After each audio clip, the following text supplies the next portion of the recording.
The final trading week of January 2025 is about to come to a close right behind me, right here at the New York Stock Exchange, and I'm wondering, just like everybody else, where did the time go?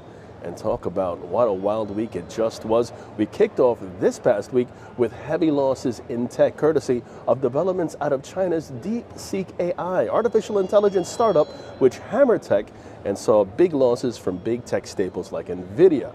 But as the week progressed, the markets clawed back, and so did tech. Not all the way back, but a significant amount after tumbling about 3.07% on Monday. The Nasdaq has since clawed back most of its losses, marginally down on the week. The S&P 500 and the blue chip Dow poised to finish the week about 0.1% and 1% higher, respectively. And speaking of NVIDIA, which plunged nearly 17% on Monday alone, that company has since trimmed its weekly losses to about 12%.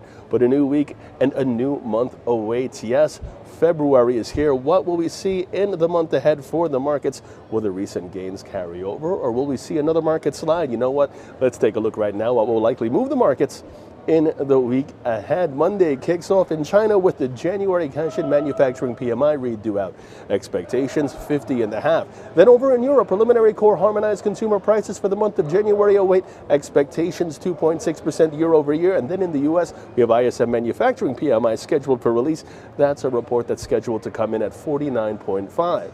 Now, Tuesday keeps us right here in the United States with focus on December factory orders, that of which is slated to come in at negative 1% month over month, while in Wednesday we kick off over in New Zealand with the national fourth quarter unemployment rate on the docket, expectations 5.1%. And then it's off to the U.S. with ISM services PMI numbers due out for the month of January, expectations 54.3. And that's not all, as a new month means new private payrolls out of the ADP here in the U.S. expectations 150,000. Now, Thursday sees us across the pond in the United Kingdom with the Bank of England's interest rate decision due out.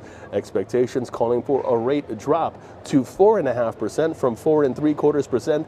And then on Friday, it's all about the U.S. monthly employment report, non-farm payrolls, and the unemployment rate for the month of January. First, non-farm payrolls, those are expected 170,000, while the U.S. unemployment rate for January, that's expected to remain unchanged, 4.1%. Meanwhile, keep an eye on several key market movers in the week ahead. We still have congressional hearings for President Trump's cabinet choices. There is still uncertainty over the future of AI, and we have ourselves big earnings coming out from Amazon and Google. So keep an eye on all of those as they move markets in either direction. And until next week, until next month, live from the New York Stock Exchange, I'm James Sweeney reporting for ICM.